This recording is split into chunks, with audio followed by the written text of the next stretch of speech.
Alright, first episode of Millionaire Mukbang. Guest star Richard White. What's going on with you, Rich? Not too much, man. Just super busy as always. I'm not really slowing down with the whole virus situation.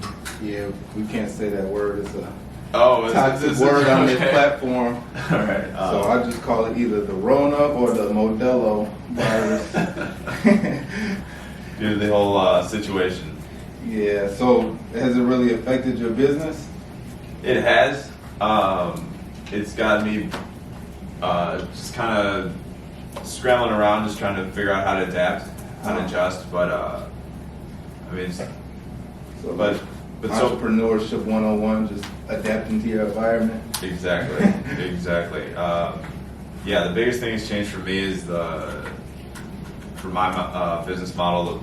I do buy and hold real estate, single family, and it's changed the financing landscape in a pretty big way. Alright, so the piece is cut. Awesome. So, do you think there's going to be a huge crash in the real estate market after all this is all over with? It's hard to say. I think there's probably going to be a crash in commercial real estate, which I don't do commercial right now. But I'm probably looking to get into it now because there's probably going to be a lot of stuff on sale. Why do you think it's going to crash the commercial and it's not going to crash single family? Well, single family, people might lose their homes in single family because they lose their income, because they lose their jobs. And that might cause someone to go into foreclosure. You have to remember what caused, take 2008, okay, that's when everyone was losing their homes. And that was mostly because of the mortgage that they were in. And it was because of those 5-year adjustable rate mortgages, which what was happening was banks were getting people into these mortgages with these super low rates, but the fine print said, well, the rate will adjust in 5 years, and we don't really care what happens in 5 years. They just wanted to get somebody into a mortgage, so they started with a payment that they could afford. In 5 years, their payment doubled, and they couldn't afford it. So everyone started getting foreclosed on. So if you look at the commercial market right now, and then also, sorry to go back to the residential. Yeah. And essentially, it's the same thing. It's leverage. People were borrowing money to buy things that they couldn't really afford because the assets were overvalued. On commercial right now, I'm not really in it, but I just know that there's a lot of leverage. There's a lot, and one of the reasons I didn't get in it was because the numbers. When I say commercial, I mostly mean apartment buildings for myself, but when you say commercial, you're talking about like retail, office buildings, warehouses, and multifamily apartment buildings. Well, I'm in a group of investors that buy exclusively apartment buildings. I went to a few of those events and talked to some people, and the numbers that they were putting in offers, trying to get like 8% cap rate was a really good return for them. And if they just went on the market and just kind of bought what was there, they would maybe get like a 4% cap rate. And I'm like, well, I don't know if I'm going to move into the apartment space yet because I'm buying houses in Gary, Indiana. My cap rate is 20%. Yeah. Even and I mean, I can buy houses off the MLS in Indiana, and Gary, Hammond. My cap rates are way more than that. Yeah. So I mean, maybe if I had way more time or way more money than time, something like that, I would move to the apartment space. But I'm like, single family, just the numbers are too good right now. So I never even got into commercial. But How you feel about this pizza? it's pretty good. Does it remind? Ain't this like New York style pizza though, instead of like Chicago? Yeah, Cause ain't New York known for having flimsy pizza? it's a little, yeah, I mean, it's hard to, I don't want to say I've ever had like bad pizza, but I've had bad pizza before. well, So, a lot of people that are in like commercial real estate, they say, like especially like Grant Cardone, how he says like, if you have a single family home, you only have one door, and that tenant moves out. Do you believe in that, or do you believe that, well, maybe if you only have one single family home, but if you take that across, so right now I have 27 single family homes, and I've got a couple duplexes, triplexes, but 27 doors, mostly single family. I just look at all that combined, I look at my vacancy. So if I have maybe one home that's vacant, okay, well 1 out of 27, that's that's over 90% occupancy rate. So it's almost the same as an apartment building. Well, what's the difference between a 27 unit apartment building where you've got one unit vacant? So, I mean, that's the way I look at it. That's a smart way to look at it. Yeah, and I mean, well, here's the main reason why I like single family more than apartments is because you can get a huge discount on a single family home. You can't really get a huge discount on an apartment. I mean, you probably can, but I mean, from what I've heard, and I know people who that's all they do is apartment buildings, and they're telling me how slim, how hard it was for them to find deals. And this was like a couple of 2017, 2018, when I was going to some of these apartment events, and there's a lot of competition. They're paying a lot, and it's very easy to find distressed single family properties because everyone can fall into a single family home that because when you're buying a commercial property or a single family home at a discount, it's usually because someone else is in a distressed situation. That it's a distressed asset, we call it. Yeah. That means somebody's like Financial. they got a house that they can't figure out like what to do. It needs repairs. They don't have the money for it. You're more likely to find that from like an everyday person, like a mom and pop type person. They inherited a house. They had no idea what to do with it. Apartment buildings tend to be owned by investors, people a little bit more savvy, and they're less likely to just give away like an apartment building at 70 cents on the dollar. They know what it's worth. You're more likely to find somebody with a single family home that's worth $100,000 and they're going to sell it for $70,000, and they know it too, but they're just like, hey, I just need this money right away. I have this thing in my life, so I just find deeper discounts in single family than I think you would find in an apartment building. Yeah, I would agree with that. Yeah, and that's pretty much like business 101. You buy low, sell high. See, even like with fix and flips. I know you do fix and flips, you do buy and holds, but buy low, sell high. That's just business 101. Exactly. I mean, it's called value investing, right? Like Warren Buffett talks about that, where the difference between investing and speculating. Speculating is just you're buying something because you think the value is going to go up in the future. Yeah. Investing is buying something at a discount. You look at the fair market value of that asset, or what you think the intrinsic value of the asset is, and you're buying it cheaper than what you think it's actually worth, or the fair market value. So, I mean, that's really what it's all about. It doesn't matter if it's houses, commercial, apartment buildings, cars.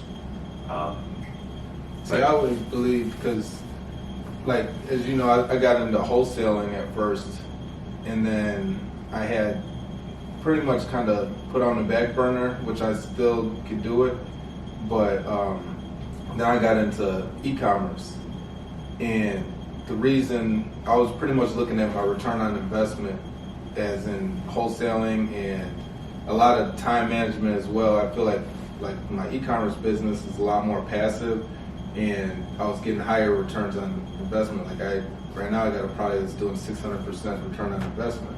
So that's So, awesome. and then I started seeing ads, just because I'm in these two different fields, I started seeing ads of people comparing e-commerce to wholesaling, and they were saying, like, they were kind of downing e-commerce, and they were saying, like, this is a more stable business, and you're going to learn how to buy better assets just by doing wholesale deals. But I was like, at the end of the day, if you're making money and you're getting money and you're putting it where it needs to be, to me, it's like, who cares how you make the money? You know what I mean? That's so true. And like, you know, you play to your strengths. You do what you're good at. Mm-hmm. Like, Grant Cardone made, you know, multifamily apartment buildings like work for him. Yeah.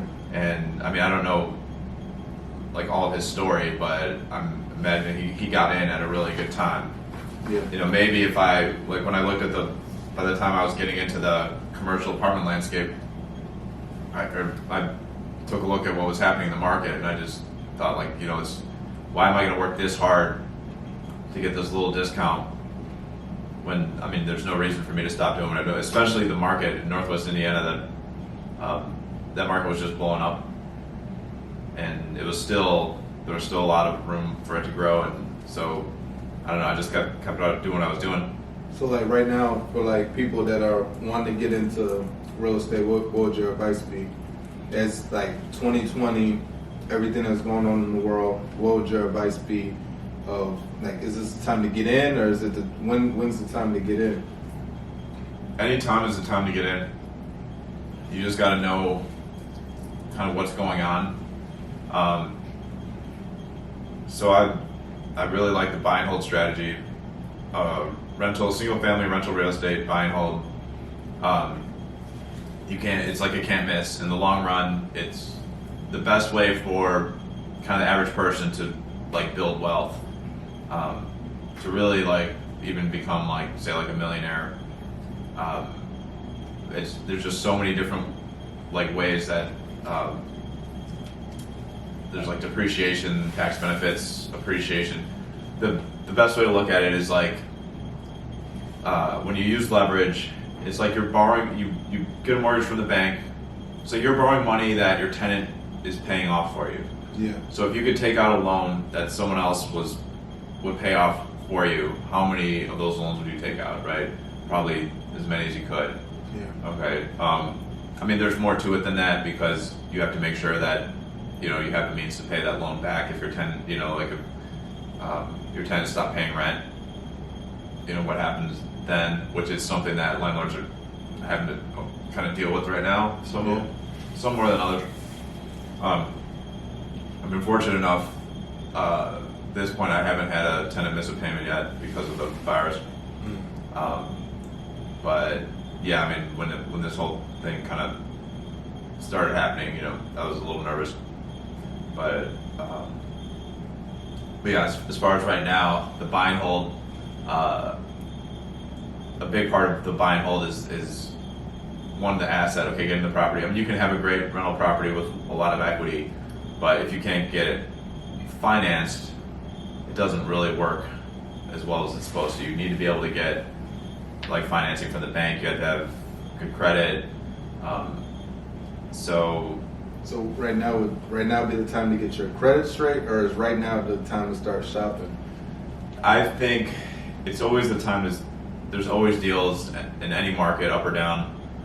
And the market was really, it started to heat up the last couple of years, and heat up a lot, and you saw a lot of people jump in. And I think you're going to see a lot of people jump out now. So I think now is a great time to get in. So there's a lot less competition now? I think there's a lot of people that are going to go away, a lot less competition, a lot less riffraff.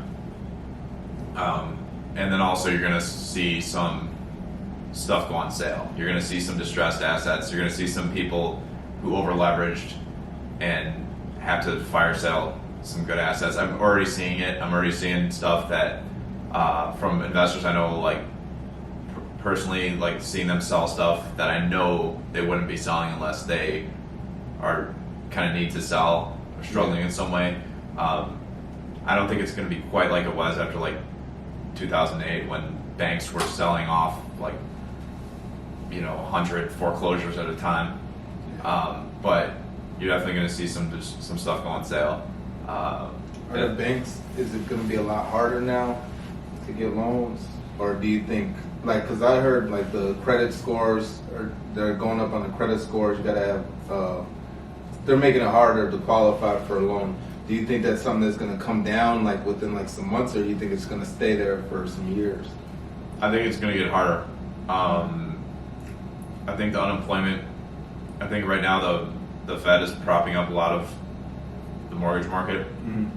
I mean, interest rates are at 0, and from what I know, the Fed is buying a lot of almost any financial. So, like, what happens with your mortgage is when the regular person gets a mortgage, it used to be the bank that you got the mortgage from kept that mortgage for 30 years. You paid them, and okay. Well, now almost every time a mortgage, you sign your name on a mortgage, it gets sold like the same day to the secondary market.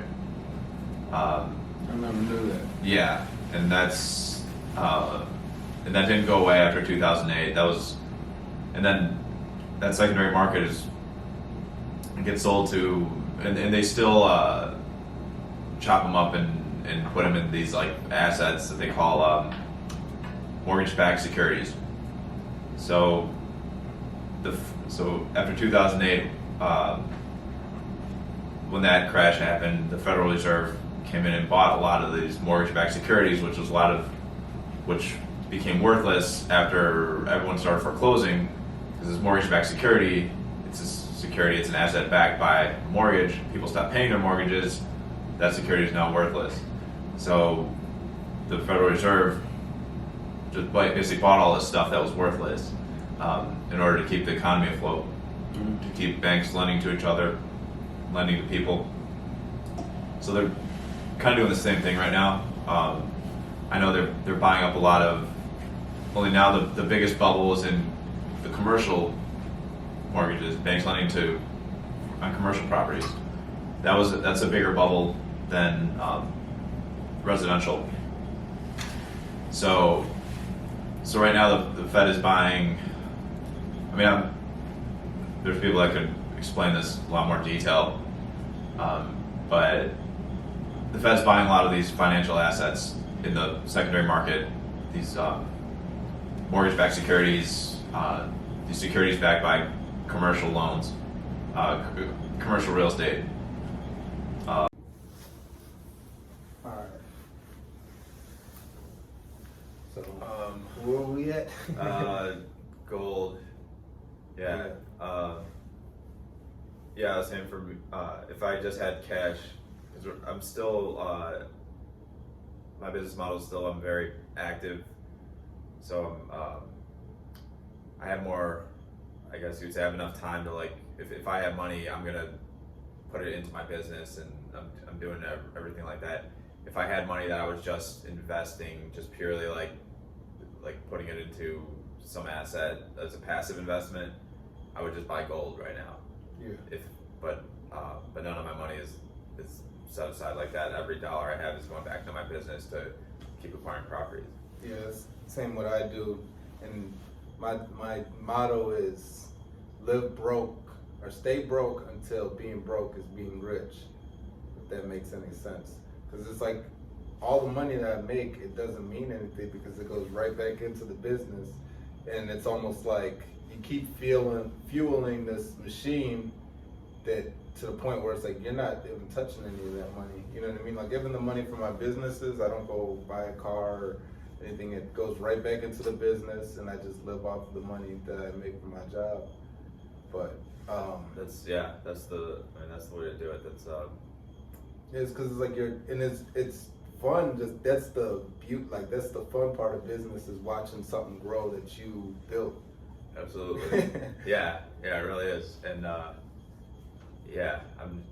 so how do you feel about like where do you see where do you see your business going? Like, what is See, I think after this, I've been making a lot of videos about this. I believe that e-commerce is the world after this, especially like there's a lot of people that are like the baby boomers and even the generation after that they feel like people that are my age. And I just found out the other day that I'm not a millennial, so that kind of mind blown. But yeah, you're too young.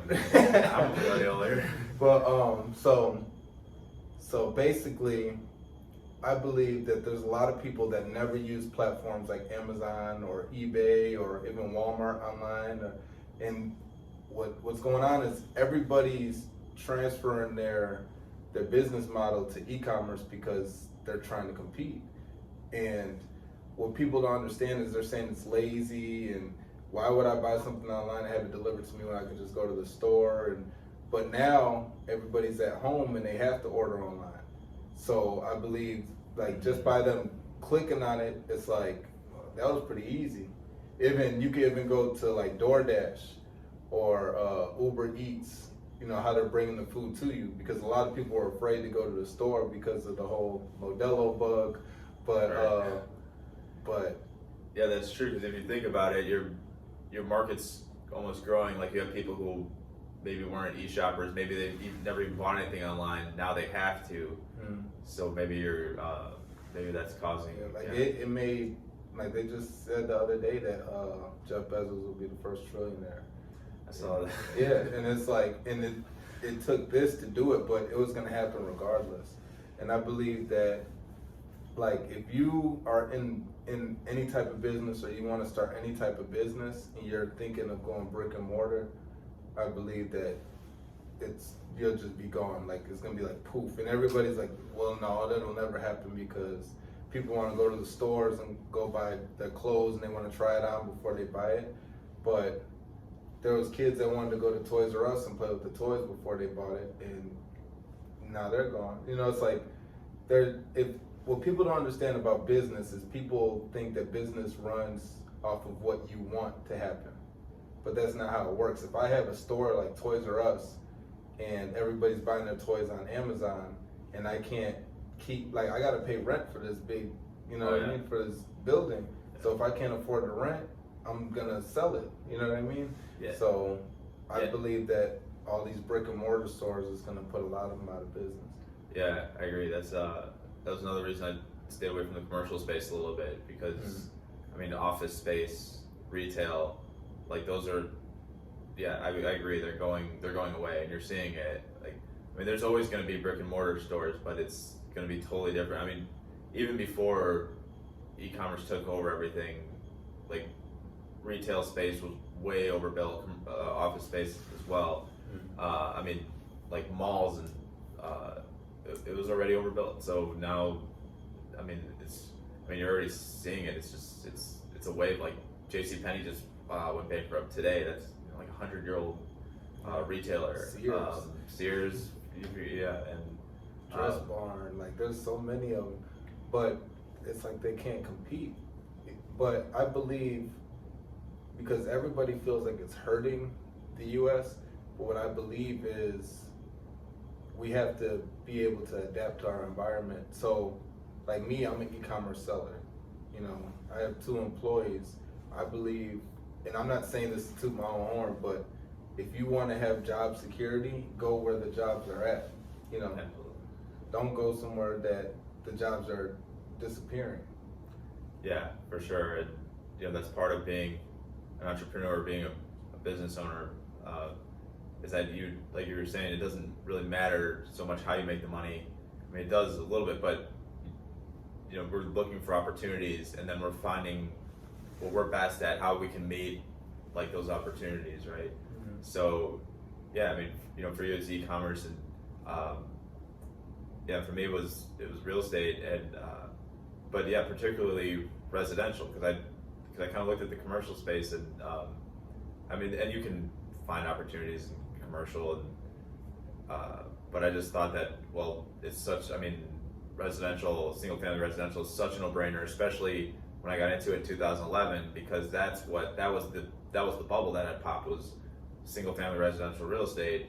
and that was on sale like nothing else. Like it was just like man, banks were giving away properties. They were literally, if you had like, and that I was just getting into it, so I didn't have any experience, any like money, but yeah, if I could take like $1 million cash and go to a point in time in history, I would go to the United States housing market in like 2010 and walk into any bank and say like, show me your foreclosures, and they would give you a spreadsheet of 100 properties, and you could just say, I'll take all of them. And they were I remember talking to investors, and they would close on 30, 40 properties at a time, and at the closing table the bank would be like, hey, we just got 2 more, we're just going to throw them in there, no extra money. Just they could not get rid of them fast enough. So when is that going to happen again in your perspective? Well, it's never going to happen not in residential anytime soon, but I think it's going to happen one way or another in commercial, because like you're saying, we got all these, it's like a perfect storm, like e-commerce, the Modelo thing, the bug, all that happening now is gonna, and retail was already in trouble before this, overbuilt, over leveraged, all these things. Now tenants, like look who is in the biggest trouble right now: restaurants, like movie theaters. Like these are tenants of, like, this is the revenue stream for commercial real estate.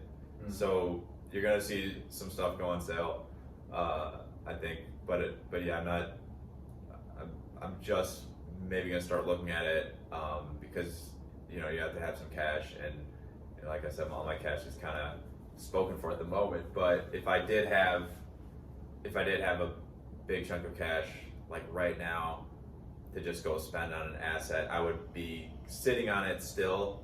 I would probably wait a few more months to see how things are gonna like shape up before I really like. I heard it's gonna be real big in October and November. Would you agree with that? I mean, who knows? It's everything's just up in the air. Yeah, it really is.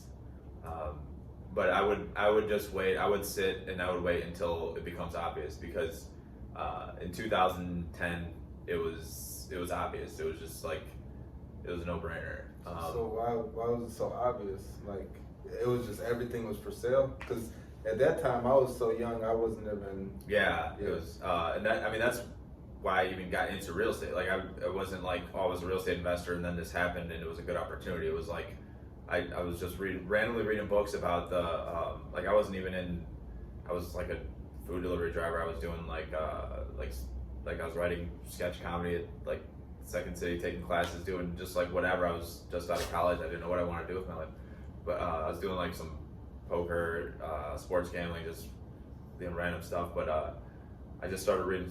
But then after the crash, I was just like, oh, well, I'm just gonna read a little bit about it and kind of see what happened with that, like what's that all about. And then and there was just this big bubble in the single family housing market, and my stepdad had some rental properties, and so I started asking him about it, and kind of got started. Like, he kind of coached me through my first deal, and my cousin Matthew invited me to a real estate seminar, and I went. And at the real estate seminar, the guy was explaining how the numbers work on a rental property, and I was doing sports betting, and sports betting, you're trying to find these very like slim margins. Like, okay, I got a 2-point spread here. Like, I've got like a 2-point advantage, which is really small if you kind of think about it. But like rental properties were just like such a no-brainer. Like, there's just in the long run, it's you can't really like lose money on a rental property unless you just borrow like just way over leveraged. But yeah, at any rate, yeah, that was the asset that I started looking into, and it just turned out to be the right one at that time. I just wish I could have gotten more of it at that time, because by the time because the other part of that was like, oh, wait a minute, I wasn't financeable.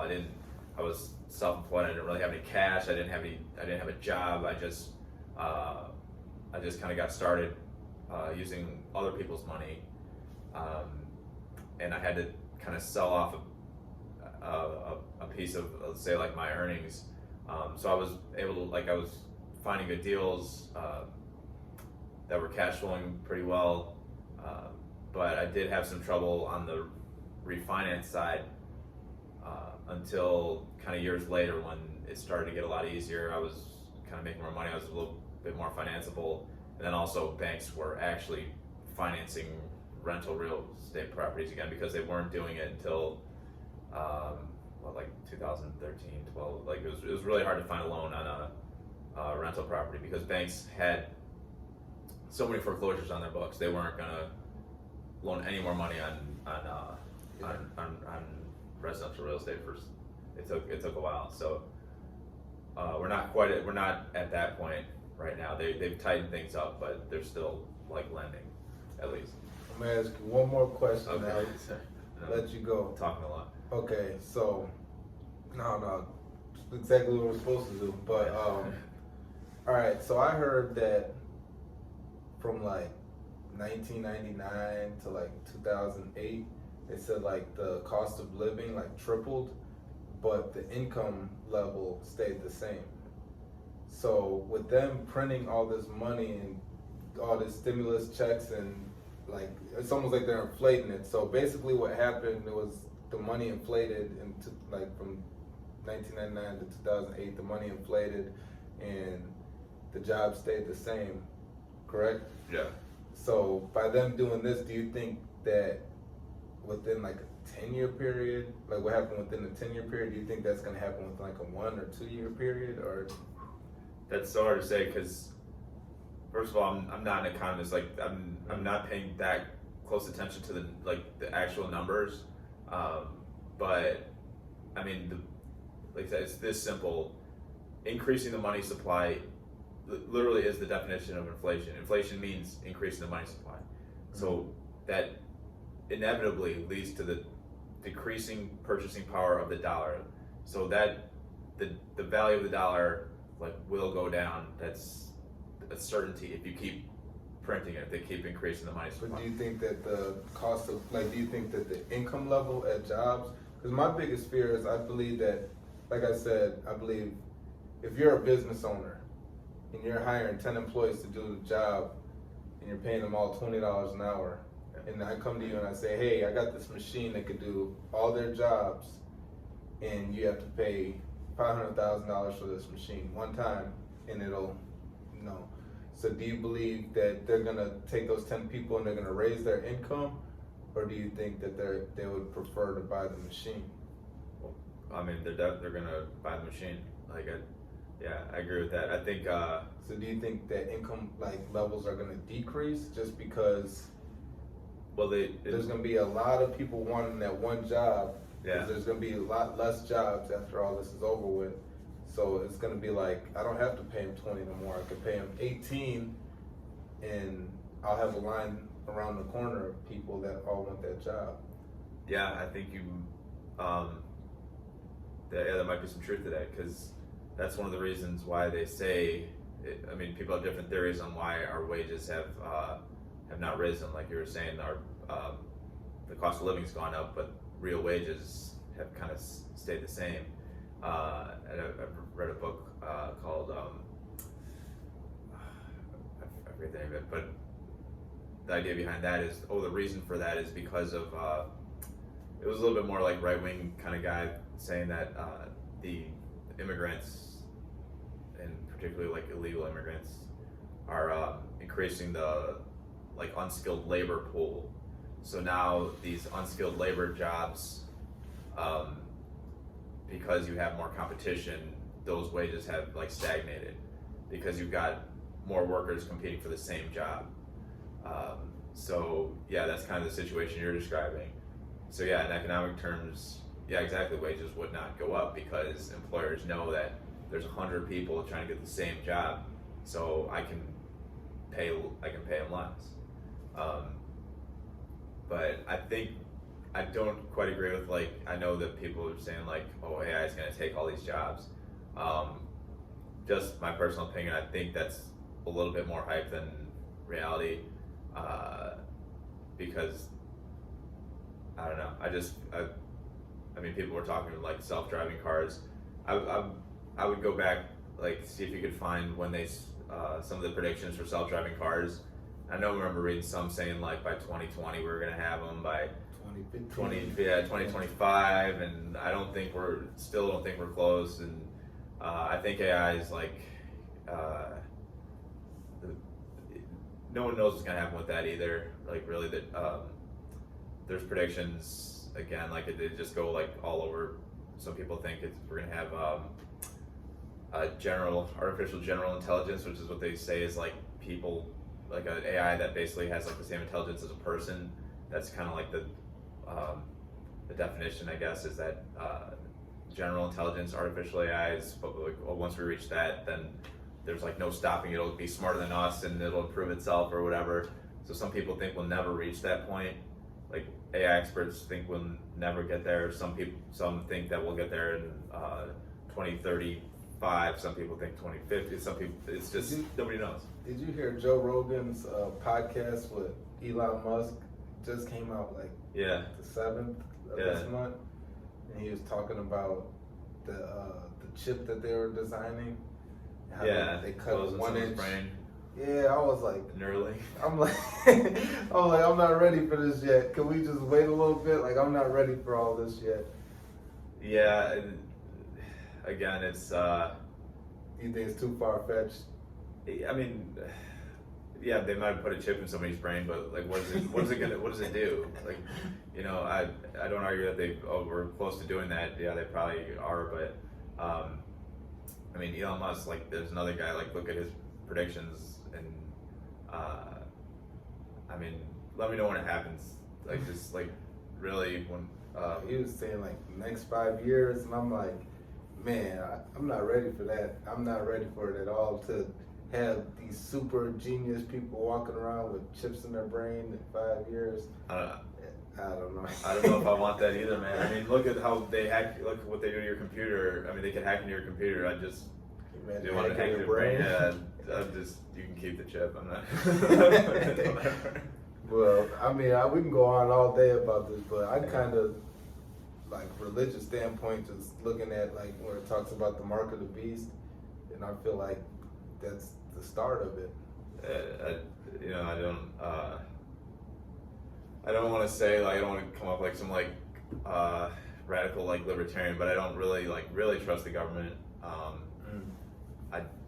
I wouldn't. Yeah, I don't think that giving or even, you know, Google or Facebook, all these corporations, which these big data companies, Amazon, they basically will hand over your information to the government.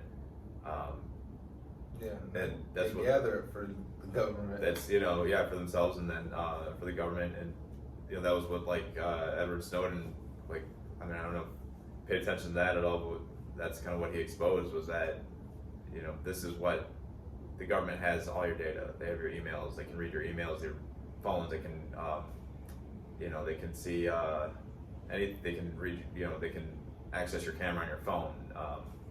So, yeah, I don't think I feel like we are probably already too far down that road. In my opinion, I would like, you know, I feel like maybe the less power the government has, a little bit better for the people overall. But now we're getting into politics and stuff. But yeah, thank you for coming and doing this for me. The first ever episode, and you know, you helped me a lot through real estate and getting interested in it. You're pretty much the person that sparked my brain about it all. I really appreciate it. I'm glad that you were able to come out and do the first episode of this Millionaire Mukbang. Awesome. But yeah, I'm glad to be part of it, man. I hope you have many more. Yeah, I'm hoping to. I'm trying to get Matthew on there. I'm trying to get a whole bunch of people on it, but I want to, you know, keep it going. Absolutely, yeah, definitely. I think this was a very knowledgeable conversation. Yeah, definitely, man. And I think you're on your way to some big things, man. Like, you're really, you know, you're young and you got the right mindset, and so I hope this goes well for you and everything else that you're working on. It seems like you got a good start. So Yeah, thank you. I appreciate it. absolutely. Yeah, I hope you're right. Yeah. I hope your predictions ain't like Elon Musk predictions. Yeah. Right. No, I hope his predictions do work out. Like, yeah, it'd be great to have all that. It'd be great to go to Mars and all that Yeah. stuff. Yeah, but yeah, thank you. I appreciate it. Absolutely, man. My pleasure.